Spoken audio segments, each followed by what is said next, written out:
everybody, how's it going? It is fall. Man, did the weather change. I don't know how the weather is where you guys are, but it was hot, like 90s, in the 30s for those of you that are in Canada, 90s for those of you in the States. Now it's been in the 50s, 40s, 30s. We've had frost a couple nights this week, so I better get my butt in gear. I got all kinds of yard work to do. That's part of having a large property. We got 13 and a half acres, something like that here. And what's a half acre or two when you got this much land? I can never remember what it is. In today's video, I'm going to show you guys inside some 266 jobs I've done, some port jobs. I have a cornucopia of cylinders that I've ported here, including a stock cylinder. Let's talk about different porting that you could do to a 266. I'll help you guys kind of understand where I'm going. Sometimes it works, sometimes it doesn't. But this is the channel of sharing. I still just port for fun, friends. Thank you to everybody that reaches out and asks me to do a saw for you. I'm still not taking saw builds. I get asked why all the time. And the reason why I don't take saw builds is I still want to put more time in, friends. I've seen it time and time again over the years. A guy learns how to port saws right away, and then he starts taking builds right away, which is fine. If you want to learn how to port saws, port your friends' saws, your dad's, your uncle's, and really get good at it. But what usually ends up happening is guys take on a bunch of builds and they get overwhelmed. They start having problems. Little issues that come up. Friends, if you're going to port saws, you are going to chip cylinders once in a while. You're going to go too far, maybe on an exhaust roof, or too wide on an exhaust port. Maybe you're going to over intake a saw. Every saw is different. Every saw wants something different.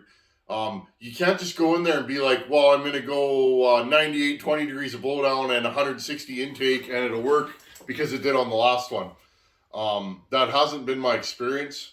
So I'm still honing my craft, friends. Believe it or not, I know you guys come here and support and watch the channel, and I love that. I'm still learning. I still have a lot to learn, and I hope you guys enjoy learning with me. It's been a ride the last 3 years, hasn't it? And I've been having fun. Thank you to everybody that hangs out here. There's so many of you that hang out here and have been here forever, and I really appreciate it. Another thing, if you are in Ohio, I believe it's Washington, Ohio, friends, the Paul Bunyan show is going on. I'm going to try and put this video up this weekend. Bucket and Pixel are there, meeting the people. They're there for you guys. If you want to meet Bucket and Pixel, they're there. That 266 I built for Bucket literally got there at the last second. If you guys want to meet Bucket and Pixel and see that saw run, that saw is at Bunyan. Now, furthermore, I get a lot of interest in that saw. I just built it. I've been running it on the channel like crazy. So let's have a look inside what I do to these saws, and why I do it. And I'll give you guys some tips and tricks to help you if you want to port these. There's tons of these 266s around, and they're just good saws. So, like this one. Friends, this is the first one I ever built. No, that's not it. This is it. Okay, this is the first one I ever built. This is a 268 SE. This is the original chassis and cylinder for these. This is an old saw. 1983, friends. That's how old this thing is. The difference between these and the XPs, I think about 86, 87 they changed them. These have smaller ports, different port timing, and a smaller carb, okay? If you have a 163A Tillotson, that is the original carb. They have a smaller bore. This saw has that carb on it.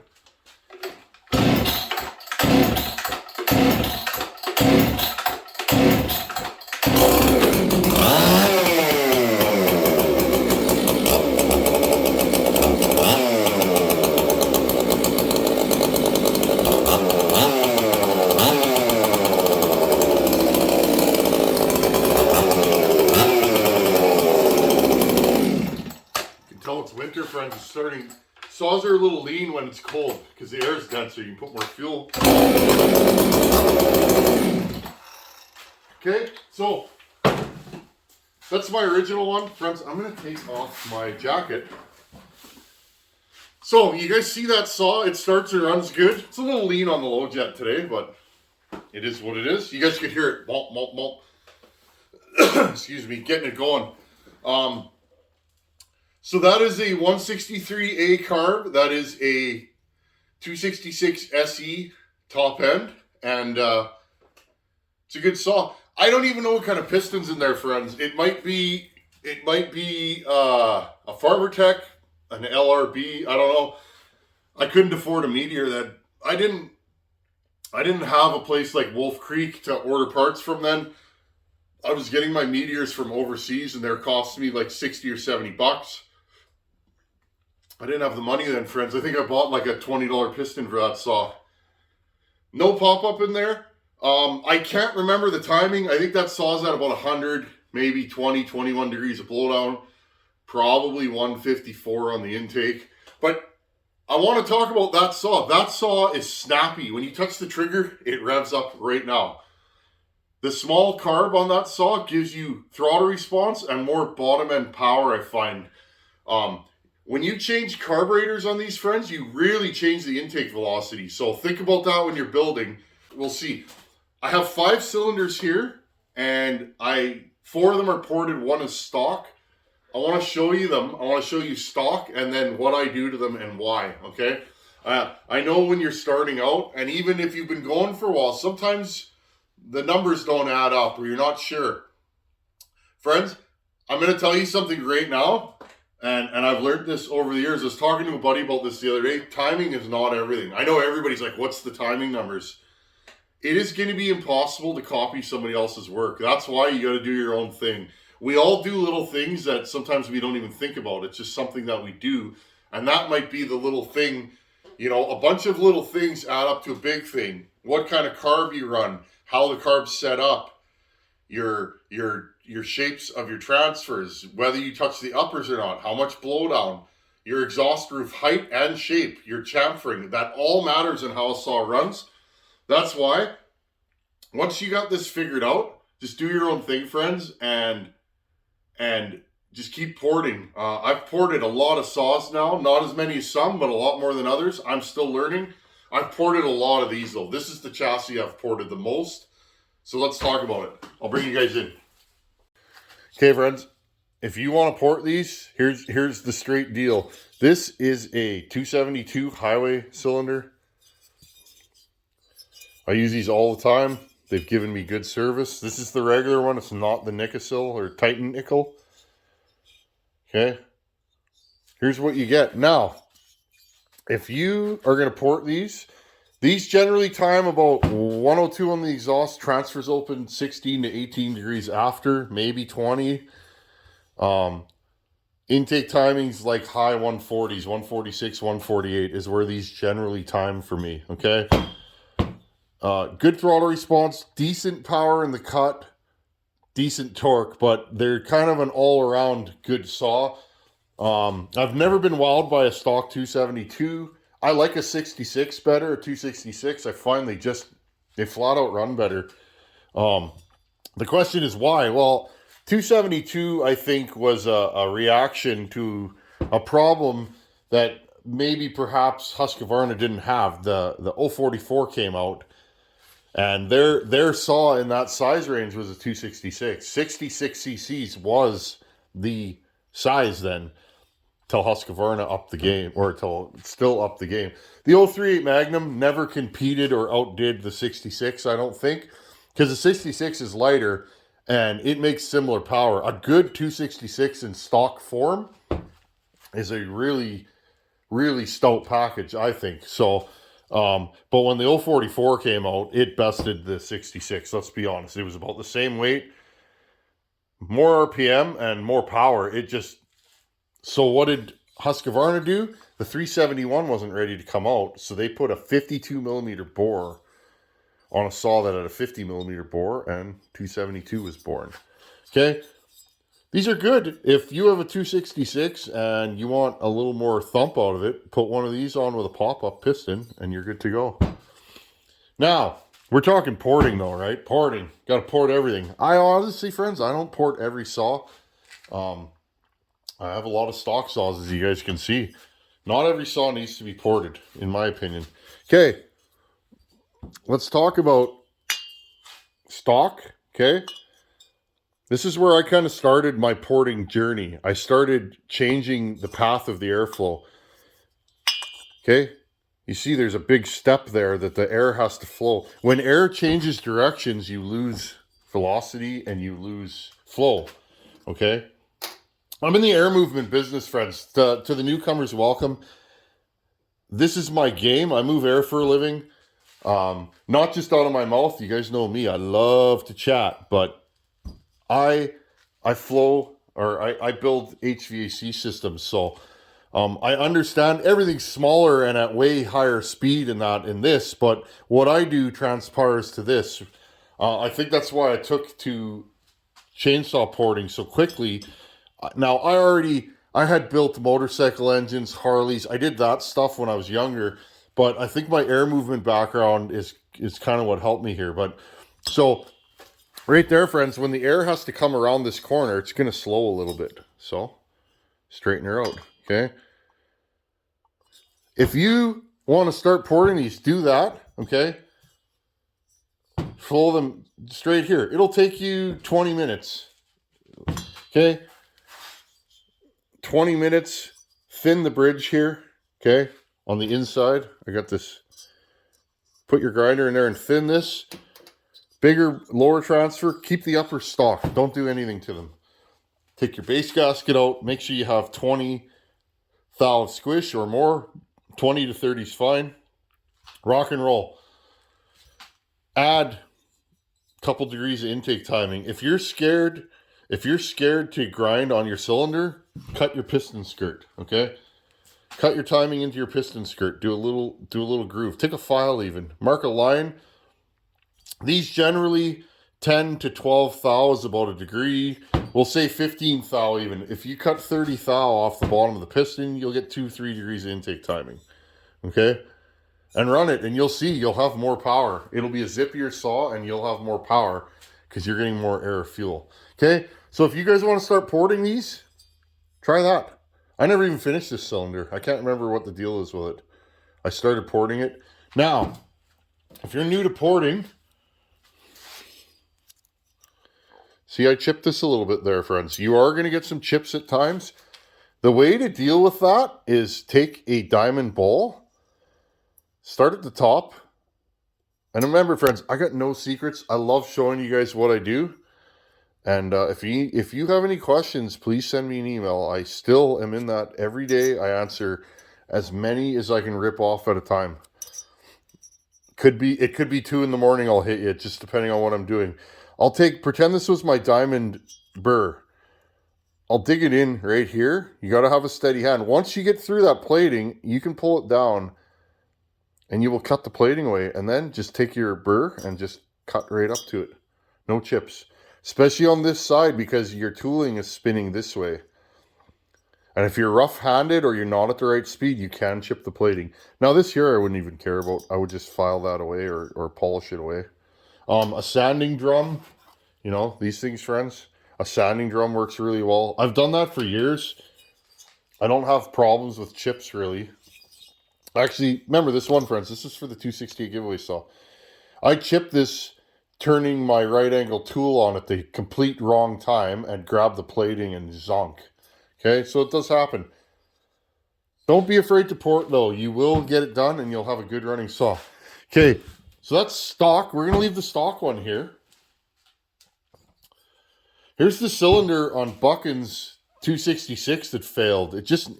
Now, friends, this cylinder, I believe, is out around. Look, see that? Who knows what happened to it? And it's too shiny for the amount of time on it. It never broke in, friends. It's not shiny enough is what I'm trying to say. See this? You can still see the cross hatch in a lot of places. Neat, eh, friends? You can see exactly where your piston moves. But look, we have spots here that never broke in. The skirt never... This This is one of those tight nickel cylinders. These are really, really hard. I've been honing these, friends, and they seem to be better. So run a ball hone in these if you're going to port them. I think for a stock replacement, though, if you're not porting, I think I'd go with that Titan nickel because I think it'll last longer. Anyhow, okay, again, stock right there.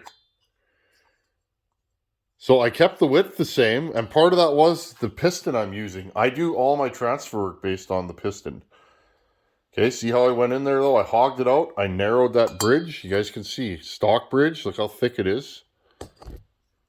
Narrowed bridge. Okay, notice no upper transfer work in that orangutan saw. Now, this saw showed huge power potential, but it just, the compression didn't come up. Part of it is that, okay? He actually ground this away trying to get a better purchase on there. I don't do this anymore, friends. I do it a different way, but again, we experiment. There's my intake. I lunged it or tonsiled it. Guys call it all kinds of different things. See how rough that is, friends? Again, that's a shape that you can try. It works on some saws. It doesn't work on others. I'm on the fence about whether that works on these. So my exhaust roof. No combustion chamber work to this saw. Okay. Again, there's a good view of the chamfer. You guys see the chamfer in there? That line. Okay. And again, I do that with a ball end diamond burr, and I just go around it. You'll start cutting, it'll get smaller and smaller, and then just keep going over it, and it'll get wider and wider and wider until you have that. And then sand it, wash it, and you're done. Okay? So, this is the next step. Way more grinding. The more grinding you do, the easier it is to lose control, where you make a mistake or you go too far. Again, check out my How to Port a Power Saw series. It's in a playlist. It is like 15 hours long or 15 weeks long. I think it's 30 minutes per video, 15 videos long. If you want to learn how to port, everything you could ever want to know is in there. Okay. My decomp is plugged. Sorry, my brain was moving slower than my head. Hey, look at that. Who's that guy? I always mark my work, friends. I'm very proud of my saws. I spend a lot of time on them. I love marking them because it's like, yeah, Tin Man did do this. Good, bad, or indifferent. It didn't work. This saw didn't work, but I did this, and I own it. So, anyhow, friends. Hey, I got asked the other day. A fellow said, "Well, why don't you use a decomp if a saw has too much compression?" I plug these because they leak, friends. Decomps do leak a little bit. I think it was Donnie Walker was telling me on a dyno, a two-stroke with a decomp will lose horsepower, like 5%, 10%. I can't remember what he said, but I agree. I always get rid of these. So I don't run decomps on any of my saws, except for the 394, the 2100, the P61. Those all need a decomp, but okay. So again, this failed. This saw was good, but it never was great. It was hard to start. I had all kinds of issues, so send it back and I'll redo it. That's one thing, friends. I don't argue about if the saw's not right, send it back and I'll make it right every time. I'm just like that. I had a lot of trouble with this cylinder, friends. It was a shaky hand day. I'll show you guys though. Sometimes cylinders don't go right. This is one of them. I wrecked this cylinder. Okay. This had combustion chamber work, a custom piston made, cut the base, transfers, exhaust work, intake. Notice the shape's different on this one. Okay. It happens, friends. I changed my tooling when I was doing this cylinder and it started chipping. Not the highway cylinder, it was actually the tooling I was using. Believe it or not, friends. So I won't be using that tooling anymore. It was tooling I bought on eBay or one of those places. It was garbage. It felt sharp, but okay. And this happens, friends. You know how many hours I have in this cylinder? like 6, 8. It's garbage though. It's good for nothing. So it happens. If you're going to port saws, be prepared. Unless you're doing light porting. Light porting, you should be able to get in and out of there. This kind of stuff, when you're measuring transfers, I'll go in the house and run water to make sure they hit in the right spot. You should see that jet hitting in the same spot. Okay. Combustion chamber mods. I wasn't even done polishing the combustion chamber yet and the squish band. Sorry, we'll get you guys focused here. Okay. Trying a different shape on my intake. Every cylinder, or I will try different things. This has a little wider intake. No tonsil or lungs or whatever you want to call it. Okay. I was trying different things. It didn't work. Throw it in the garbage. Okay. Let's get to Hogan's saw. Okay. This is a highway pop-up. Notice, friends, I've done work to this piston. I've smoothed all the edges. When you run your finger over this thing, it's like glass. That's something I do to every piston. Okay? Smooth. I may have fitted this. See that? I will fit my pistons to my bores. There's so many things, friends, that each builder does that we don't even think about. I come from like Harley engines, right? Those are expensive. So it's like, you make one little mistake with those, it could be 10, 15 grand. So I was always super particular about things. Okay. So this will break in with time. Okay. Here's Hogan's cylinder. I think I'm done it. Friends. Again, I cut super wide transfers. Think dirt bikes, guys. You dirt bike and snowmobile guys out there know what I'm talking about. Think dirt bikes. Pull open an 80cc dirt bike and have a look at how big the transfers are, and that'll give you some idea of where the power may come from. Yes, part of it is that they are piped, but okay. If you're just starting out, friends, don't attempt this. Cutting your transfers this wide, you really have to be careful about where your piston skirt ends. Bearing surface. Remember, when you widen the intake, which this one is widened, I'm getting rid of bearing surface here. I have to know how far I can go before, eventually, friends, you will just wear out the intake, okay? Same thing, exhaust. See my chamfer there, friends? I like a good chamfer. It almost takes me as long to chamfer and shine that. I've been polishing them with it's like a small rubber emery stone. I wish I had it here. With oil on it, and I've been polishing my chamfers, and I find they're just perfect. Okay, same thing. I cut these in with my tooling before I actually did any grinding. I'll mark lines. I'll spend about 45 minutes cutting these in. Okay, making sure that they're perfect before I grind. So people ask me, how long does this stuff take?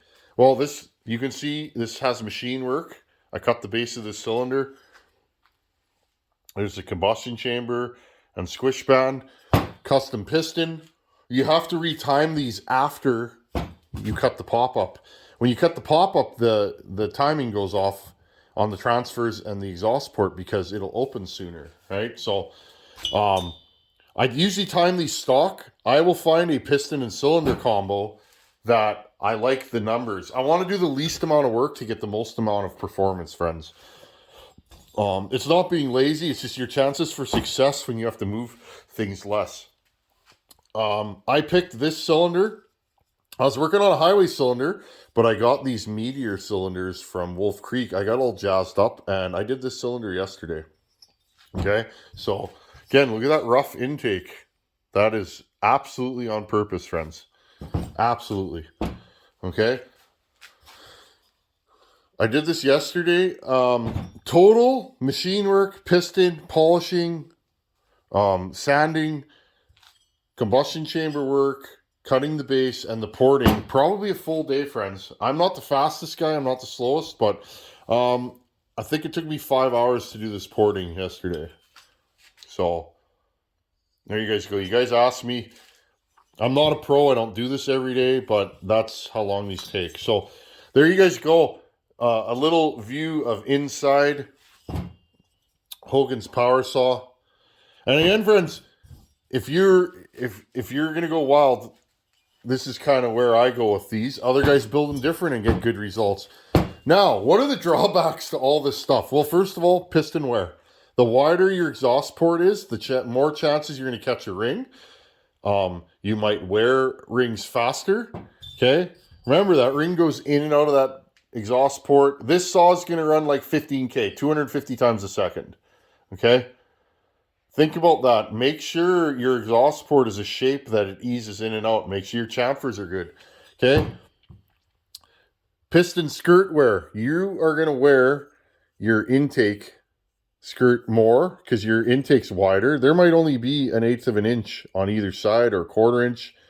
Okay. Increased piston wear, less piston life. Okay.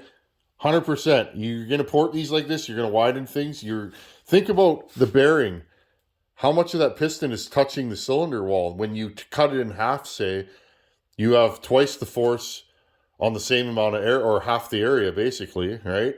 So if you carry 100 pounds with 2 hands, and then you carry it with 1 hand, it's sure a lot heavier than it was with 2 hands. So think about that when you're porting.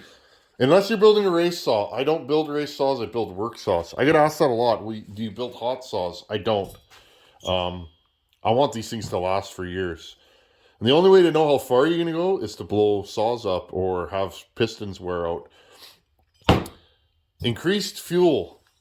Okay, you will run more fuel through a ported saw than a stock saw 9 times out of 10. But my saws, they cut, you're cutting twice the amount of wood on a tank of fuel. You're not carrying 2 saws because 1 saw will do the work, I did a cutoff once, one of my ported 65cc saws with an 80cc saw. It ran right with it. And I did that not to show off. I did that to be like, look, this saw weighs 13.5 pounds. This saw weighs 19 pounds.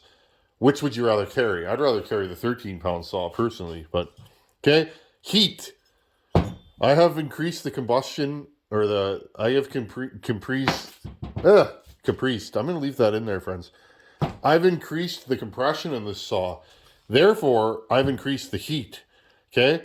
A work saw that runs too hot needs to be tuned all the time. It needs to be richer and richer as it gets hotter. Remember that. The hotter the saw gets, the more rich it has to be. More fuel consumption. And now you let the saw cool down, you fire it back up. Guess what, friends? You have to tune it again. I have saws like that here. That's 630.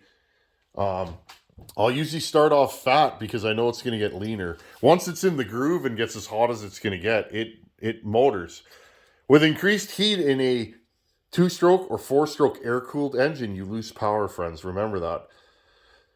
Some of the really hot builds that I've done, they're wicked for cutting cookies. 3 cuts, but they're not as good for cutting firewood or falling because they run too hot. Your power goes like this, and then as the heat goes, this is just what I find, you start to lose power. So, compression is hard on bearings. And again, some guys say, no, I have no trouble. I do, friends. These saws will eat bearings if you jack the compression up. Why? Because they're zippy. They're a overbore short stroke saw. And so bearings, crankshafts, wrist pin bearings, gudgeon bearings, if you're over on that side of the world. There is no free ride. Big transfers, friends. Big transfers. More power up top, less power down low. Okay? These saws, I don't build them to dog in. I know what kind of cutting. Buckin's smooth, therefore, I'm going to give him power where he's running the saw. He's running the saw up here, not down here. Okay? Bigger transfers will give you more power up top, but they'll give you less power down the bottom. More intake timing, again, will help those big transfers, but if you shape it or over intake it, you will lose pull down low and you will lose throttle response. Too big of a carburetor on these, you will lose throttle response. I've learned that. What else do I know about these? You're going to run a longer bar when they're ported. The AV mounts usually will not handle it. I might show you guys. I've been modifying AV mounts on these so that you can run a 32 or a 28 on them. We'll do a video on that. That's about it though, friends. If you port these and you know, 100 exhaust roof is safe on all these. Go to it, unless it's the 48 mil, which is like a 630, 162. I'd keep those at 102, 103, 104. 100 exhaust roof safe. I like longer blowdown. That's why I dropped the cylinders on these. Anything after 20, 21, 22, 23, 25, 26. I've done all the way up to 28 on these. I find these get better with longer blowdown. Why? Short stroke. These compress the bottom end less. You will never squeeze the bottom as much as you do on a longer stroke saw like a 372. Therefore, longer blowdown. That's just my thoughts on it. Okay, friends, I think I've yacked long enough. This is probably going to be a long video. I hope this helps you guys. This channel will always be about helping you guys. That's all it is for me. Okay, guys, I hope that helped. Probably a longer video, but if you guys are really into this stuff, that's what I do to them. What is right or what is wrong? Well, every cylinder on this table is ported differently. I'm still playing with them. It's rare I build the same saw twice, friends. I build one, I make notes, and I change it. Buckin gave me some notes on the saw that's at Paul Bunyan. Again, if you guys want to see that saw run, it is there at Paul Bunyan this weekend in Ohio. I was going one way with that highway cylinder I was doing. The one that you guys saw me machine. Buckin got my saw and gave me some notes on it. He's that guy. He's going to give me the straight goods. That's why I build for him, because it makes me a better builder. I grabbed this cylinder, retimed it, and went, okay, I'm going to try something different.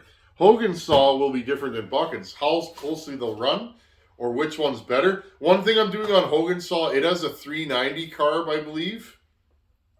I'm going to take that carb off. I'm going to put it back to a stock 266, 272 carb and run it like that. And try it. I think what I'm gaining with the big carb, I'm losing in other places that we don't like. So I'm going to try something different. Anyhow, friends, thanks for being here. Thanks for all your support. And I hope that helps you on your porting journey. There's so much to this. Two guys can have the same timing numbers, okay? The same saw, the same components, and their saws will run completely different. I can't stress that to you guys more. I know we focus on timing numbers. Everybody's saws run different. Harvey and I run very similar timing numbers. Our saws run completely different. So, it is what it is. So, if you guys are going to start porting, don't look too far into what other guys do. Do what you do, because your tooling, your hands and eyes are going to grind things differently. Shapes, textures, what you do cut and what you don't cut are just as important as your timing numbers. Believe me. And just keep doing it. And after a while, you will build saws that you like, and people in your region especially will like. We all cut different wood. That's one thing, friends. I'm a no coaster, right? We got East coasters and West coasters. Long bar versus short bar. Super hardwood versus, giant trees. And I'm in the middle, friends. I kind of do the East Coast and the West Coast things. What I build depends on who it's going to, what they're cutting, bar length, bore and stroke, carburetor, combustion chamber.